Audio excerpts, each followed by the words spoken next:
Hello Jain दोस्तों, आप सभी का स्वागत है आपके अपने YouTube चैनल नौकरी तक पे। हम पुनः उपस्थित है एक नए वीडियो में। ये वीडियो सीटेट जो 2022 में जो संभावित है, जो दिसंबर में स्टार्ट होगा और अभी ऑनलाइन आवेदन चल रहा है। तो ये मैथ पेपर 1 जो हमेशा एग्ज़ाम में पूछता है, इस टाइप के प्रश्न जो पूछे जाते हैं, चूँकि मैंने क्या बोला समय कम है, इसी क्वेश्चन के माध्यम से ही आपको बताएंगे। आपको क्वेश्चन से भागना नहीं है, पहले क्वेश्चन को देखना है, कैसे हम बनाते हैं उस ट्रिक को बस समझना है। ठीक है, चलिए क्वेश्चन पे आते हैं। पहला क्वेश्चन आप ये देखिए। कुछ व्यक्ति ये पता नहीं, ट्रेन के टिकट काउंटर पर एक पंक्ति में खड़े हैं। टिकट काउंटर पे टिकट लेने के लिए खड़े हैं। अमीना कोई महिला है। अमीना दोनों छोर से 14वें स्थान पर है, तो लाइन में कितने व्यक्ति है? मान लीजिए कोई लाइन है, पता नहीं लाइन क्या है, मान लीजिए अमीना है, ये अमीना है, ये क्या है? अमीना है। अमीना नाम की एक लड़की है। दोनों छोर से, यानी इधर से भी 14वां स्थान पे है और इधर से भी 14वां स्थान पे है, 14वें स्थान पे है। बात समझिए मैंने क्या बोला। क्वेश्चन जैसे बोला मैंने वैसे एक बस किया है। कुछ व्यक्ति ट्रेन के टिकट काउंटर पर एक पंक्ति में खड़े हैं। कोई पंक्ति है, अब कितना व्यक्ति मुझे नहीं पता, लेकिन अमीना एक लड़की, अमीना दोनों छोर से, एक छोर से इधर एक इधर, दोनों छोर से 14वें स्थान पर है, तो लाइन में टोटल कितने व्यक्ति हैं? कुल व्यक्ति की संख्या क्या है? तो पहले ये बताइए, इधर से अगर चलेंगे, मान लीजिए 1 2 3 4 5 6 7 8 9 10 11 12 13 14वां स्थान पे है और इधर से भी 14वां स्थान पे है, तो टोटल व्यक्ति पूछा। तो ये बताइए, इधर से भी 14वां, यानी इधर से भी 14वां स्थान पे है, अब इसको भूल जाइए, और इधर से भी 14वां, 1 2 3 4 5 6 7 8 9 10 11 12 13 14वां, इधर से भी 14वां, तो टोटल कितना हुआ? 28 हुआ। लेकिन ये गलत है, अभी 28 आया नहीं है। आगे देखिए, चूँकि दोनों बगल से तो काउंट हो गया। जब इधर से गनते हैं तो इधर से भी 14वां स्थान पे है। अब छोड़िए, अब इधर से गनते हैं तो इधर से भी 14वां स्थान पे है, यानी एक व्यक्ति का 2 बार काउंटिंग हो गया। तो फिर आगे देखिए, तो 28 तो हो गया। अब जो 28 आया, ये दोनों बगल से गिनने के बाद का है, लेकिन जो 14वां स्थान पर अमीना है उसकी गिनती 2 बार हो गई। क्यों? एक बार इधर से भी, एक बार इधर से भी। तो जब 2 बार गिनती हो गया, आदमी तो एक है, तो इसमें से एक घटा दीजिए। जो गिनती तो एक ही बार होना चाहिए एक व्यक्ति का, जिस पोजीशन पे उस जगह पे एक ही बार, लेकिन यहाँ 2 बार काउंटिंग हो गया, इसीलिए उसमें से एक घटा देंगे। तो 28 में से एक गया, कितना हो गया? 27। यानी आपका आंसर क्या हो गया? 27। Option number b. समझ में आ गया? चलिए चलते हैं अब अगले प्रश्न पे। अब चलते हैं अगले प्रश्न पे। ये भी बहुत इंपॉर्टेंट प्रश्न है, इसको लिख लीजिए VVI। ऐसे ही कभी कभी आपको पूछेगा। क्वेश्चन देख के प्लीज़ घबराना नहीं है, क्वेश्चन पढ़ना है, क्या बोला है, उसके बाद ऑप्शन देखना है। नेगेटिव मार्किंग तो है नहीं, लेकिन रिलैक्स होकर पढ़ना है। क्या बोला? एक विषमबाहु त्रिभुज में होता है क्या? ऑप्शन दिया है 3 समान भुजाएं, 2 समान भुजाएं, 3 असमान भुजाएं, 2 असमान कोण। ऑप्शन पूछा, मान लीजिए हमें नहीं पता है, पहले त्रिभुज के बारे में कुछ जान लेते हैं। चलिए ठीक है, त्रिभुज के बारे में पहले जानिए। ये त्रिभुज देखिए, ये त्रिभुज जो होता है, त्रिभुज का मतलब जिनको नहीं पता फिर भी हम बता दें, ये त्रिभुज हुआ जिसमें 3 साइड, 1 2 3 साइड होता है। त्रिभुज में देखिए कौन कौन आता है। पहला आता है विषमबाहु, विषमबाहु त्रिभुज। दूसरा होता है समद्विबाहु, समद्वि 2 समद्विबाहु। उसके बाद समबाहु। समझ में आ गया?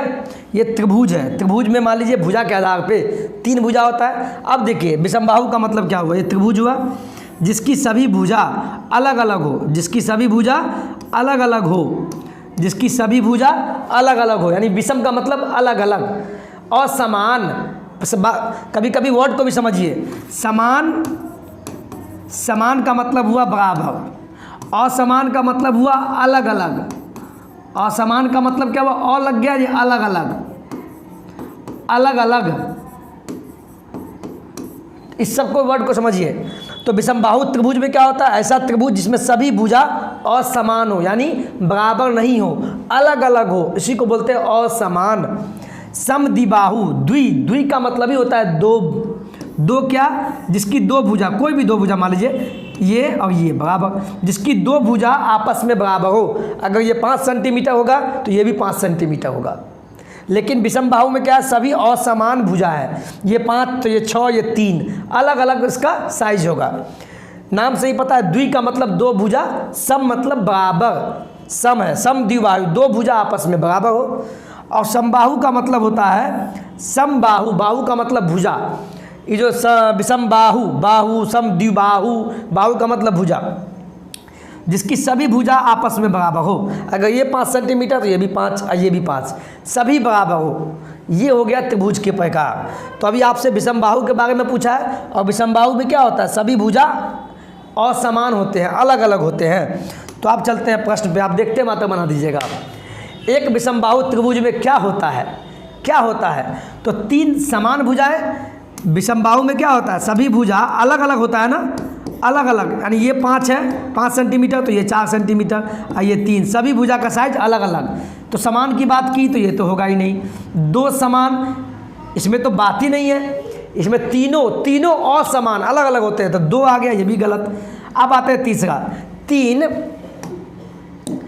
3 असमान भुजा। देखिए 3, 1 2 3 भुजा है, लेकिन तीनों क्या असमान हो, यानी अलग अलग हो, तीनों भुजा असमान, तो इसका मतलब ऑप्शन नंबर सी। चौथा भी चेक कर लीजिए, 2 असमान कोण, कोण के बारे में तो बात ही नहीं है, ये हटा दीजिए, ऑप्शन नंबर सी। समझ में आ गया। चलिए चलते हैं अगले प्रश्न पे। अब अगला प्रश्न देखिए, बहुत इंपॉर्टेंट है, क्वेश्चन देख के फिर हम बोल रहे हैं बहुत इजी है, बस पढ़िए पहले, ये ऐसे ही लिख देता है। निम्नलिखित में से कौन सा 2.9 गुने 7.49 बट्टा 11.51 है, यानी 51 का सबसे अच्छा सन्निकट मान। सन्निकट मान का मतलब उसके निकटतम मान क्या है। ऑप्शन ये है 2 गुने 7 बट्टा 11, 3 गुने 7 बट्टा 11, 3 गुने 7 बट्टा 12 और चौथा 3 गुने 8 बट्टा 12। निकट मान पूछा, इसको काटने के लिए नहीं बोला है, कुछ लोग काट कुट के आंसर, लेकिन ऑप्शन में वो तो है नहीं, तो उसके निकट मान। अब देखिए क्वेश्चन क्या बोला, यहाँ देखिए 2.9 गुने 7.49 बट्टा 11.51, ठीक है। निकट मान पूछा, ये बताइए 2, अब इसके लिए बात कर रहे हैं 2.9 के लिए, 2 से जब चलेंगे तो बीच में आएगा 2.5, इसके बाद आएगा 3, आएगा 3। अब ये किसके निकट है, 2.9 जो है यह किसके निकट है, 2 के निकट है या इसके निकट है। दशमलव वाला को छोड़ के चलना है, यानी एक्चुअल मान, होल नंबर के पास जाना है हमको। 2.5 के बाद आएगा, कहीं ना कहीं 2.5 और 3 के बीच में आएगा क्या, 2.9 आएगा इन दोनों के बीच में। यानी क्या हुआ, या किसके निकट है, 2.9 क्या 2 के निकट है या 3 के निकट है, तो 3 के निकट है ना। आपको पूछा सन्निकट क्या होगा, तो किसके निकट है, 3 के निकट है। किसके निकट, 3 के निकट है। तो आप देख लीजिए, तो 3 का निकट हो गया, यानी ये मान 3, तो 3 ले लीजिए इसके लिए, इसके लिए 3 ले लिए, फिर गुना, तो गुना लगाइए। अब अगला देखिए 7.49, 7.49 किसके निकट है, पहले ये बताइए। 7 के बाद कहीं ना कहीं 7.5 आएगा और कहीं ना कहीं 8 आएगा, आगे इसको ये भूल जाइए। अब बताइए 7.49 यानी 50 से कम है, यानी ये किसके निकट है, इसके निकट है या इसके निकट है, ये तो बीच में है, देखा जाए तो बीच में आ गया। 7.49 यानी यहाँ पे इससे पहले आएगा, क्या आएगा 7.49, यानी किसके निकट है, इससे पहले है। इसके बाद होता तब तो इसके निकट, लेकिन इससे पहले यानी कि ये 7 के निकट में है, तो इसका निकटतम मान क्या ले लिए, इसके लिए 7 ले लिए। बट्टा है तो बट्टा लगा दीजिए, खेला खत्म। समझ में आया। अब चलते हैं आगे। अब देखिए 11.51 के लिए चलते हैं, समझिए बात को। मान लीजिए 11 है तो 11 लीजिए, कहीं ना कहीं ये 11.5 होगा, ठीक है। इसके बाद 12 आएगा। ये बताइए ये मान किसके निकट है, ये देखिए 11.5 के बाद 1 आ गया, 5 तो यहाँ आ गया, इसके बाद क्या आएगा 11 कहीं ना कहीं 51 आएगा। चूँकि दशमलव वाला मान को नहीं लेना है, निकट मान को लेना है। कुछ बोलेगा इसके निकट है तो यही ले लीजिए, नहीं, हमको होल नंबर लेना है, पूर्ण संख्या लेना है जो दशमलव नहीं हो। समझ में आ गया? तो ये मान तो इसके बाद है, इसका मतलब 12 के निकट है। अब 11 के निकट तो नहीं है, देखिए कितना दूरी पे है, निकट पूछा है तो इसके निकट, लेकिन दशमलव नहीं लेना है। इसके बाद आया 12 तो इसके निकट ये आया, यानी ये इसके जस्ट निकट बगल में है, यानी 12 इसका मान ले लेंगे। समझ में आ गया? यही आपका आंसर। चूँकि काट के तो ऑप्शन दिया नहीं है तो क्यों काटेंगे हम? हमेशा ऑप्शन को देखना है, क्वेश्चन जब भी बनाना है तो उसके ऑप्शन को भी देखना है पहले। ये ट्रिक है सीटेट का। तो 3 × 7 / 12 किस में है? ये 2 × 7, ये तो नहीं होगा। नीचे में 11 है लेकिन ऑप्शन यहाँ तो 12 है, ये भी नहीं होगा। अब बचा ये और ये, तो 3 × 7 / 12 option number c, option number c. समझ में आ गया? अब चलते हैं अगले प्रश्न पे। ये भी पूछा हुआ प्रश्न है। अनुचित भिन्नों के समूह का चयन करें। ऑप्शन देखना है पहले। ये समूह दिया हुआ है 1/5 कॉमा, ये एक समूह बना दिया।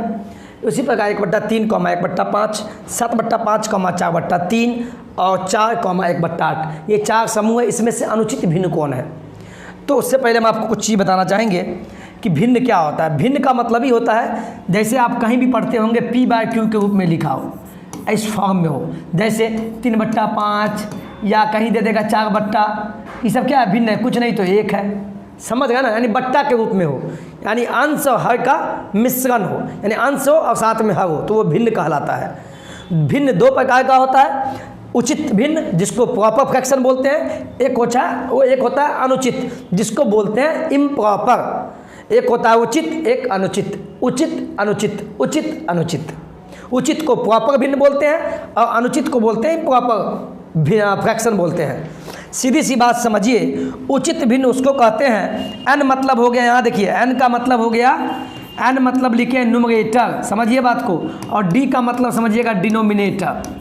ये कोड वर्ड है, इसको हर बोलते हैं और न्यूमरेटर को अंश बोलते हैं। समझ गए ना? जो बट्टा के ऊपर में अंश होता है, बट्टा के नीचे में वो हर बोलते हैं।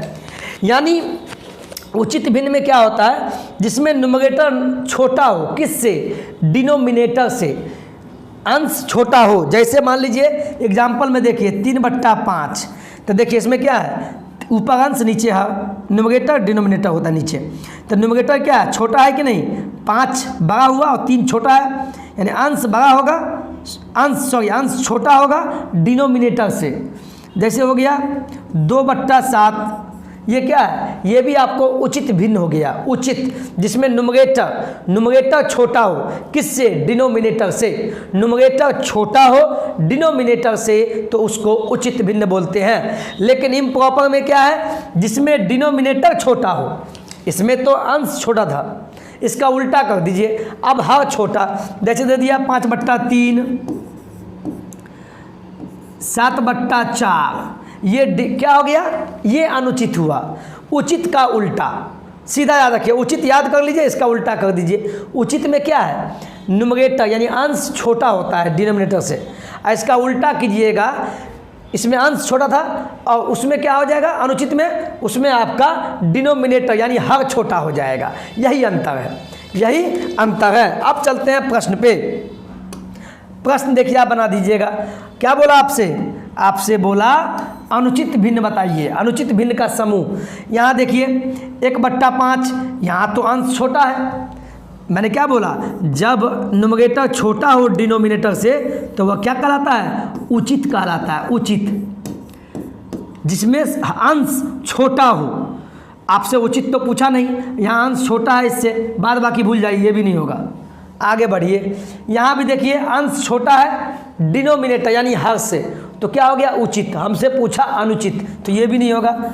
ऑप्शन काटने का ट्रिक जानिए। अब यहाँ देखिए, इसमें क्या है? अंश हर, और यहाँ हर क्या है? छोटा है। मैंने क्या बोला? जब डिनोमिनेटर छोटा हो न्यूमरेटर से, तो इसको क्या बोलते हैं? इसको बोलते हैं अनुचित। इसको बोलते हैं अनुचित। समझ में आ गया? यानी उचित का उल्टा। इसमें हर छोटा होता है। देखिए 7/5 में 7 से छोटा है ना 5, 4 से छोटा है ना, यानी ये हो गया अनुचित। फिर यहाँ देखिए 4 के नीचे में कुछ नहीं तो क्या है? 1 है। चलिए मान लिए ये तो अनुचित हो गया, हर छोटा है, चलो ये मान लिए कि ये मान लिए चलो अनुचित है क्योंकि हर छोटा है। लेकिन अगला देखिए 1/8 में अंश क्या हो गया, छोटा हर बड़ा, यानी एक अनुचित एक उचित, तो ये भी नहीं होगा। हमको ऐसा समूह बताना है जो अनुचित हो, यानी जिसमें डिनोमिनेटर छोटा अंश से हो, तो जो हमको सी में मिलता है। समझ में आ गया। चलिए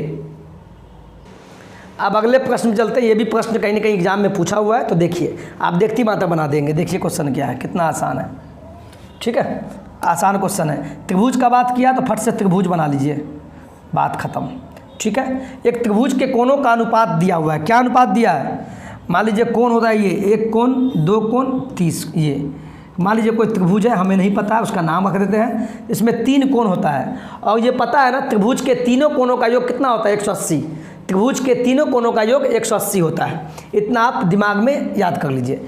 अनुपात कितना दिया हुआ है, 5, 6, 7। तो छोटा कोण पूछा है, 1, 2, 3, ये अनुपात में है। तो कुछ नहीं कीजिए, सबके साथ x मान लीजिए। ये हो गया 6x, सभी के साथ x लगा दीजिए, ये हो गया 7x। ठीक है, हमको छोटा कोण पता लगाना है, कितना मान होगा हमको तो पता है नहीं, लेकिन इतना पता है कि तीनों कोणों का योग 180 होता है। त्रिभुज के तीनों कोणों का योग 180 होता है और 3 कोण हमको दिया अनुपात में 5, 6, 7। तो तीनों कोणों का योग 180 होता है ना। तो सबसे पहले सभी में x मान लीजिए और सभी को जोड़ दीजिए।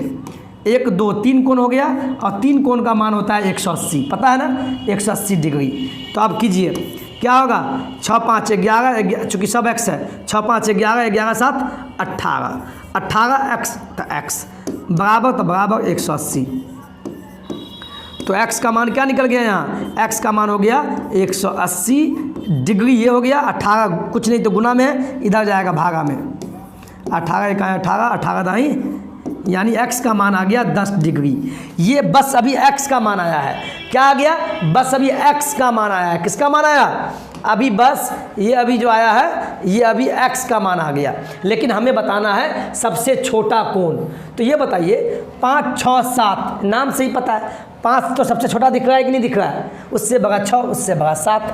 तो 5 छोटा है, तो 5 के लिए क्या माने थे, 5x ना, तो 5x मान लेंगे।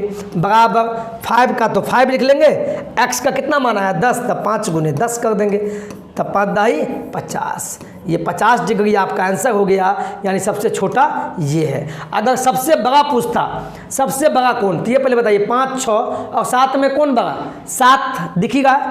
तो 7 के लिए क्या माने हैं 7x, तो 7x लिख लीजिए। बराबर 7, कुछ नहीं तो गुना है तो गुना, x का मान कितना आया 10, तो 10, ये 10 डिग्री, 7 दाई 70। ये 70 क्या हो गया, ये बड़ा आ गया सबसे बड़ा का, और ये छोटा। जब पूछता तब हम फिर भी बता दिया आपको। समझ में आ गया कि नहीं। ऐसे ही प्रश्न आपको एग्जाम में पूछता है। आपको लगता होगा ये बहुत हार्ड है, कुछ हार्ड नहीं है, बहुत आसान है। आपको हम जेहन में घुसा दिए होंगे, चैलेंज है। तो आप बस वीडियो को देखिए, अच्छे से देखिए, फिर नोट्स बनाइए। ठीक है, एक प्रश्न और लेते हैं, अंतिम प्रश्न।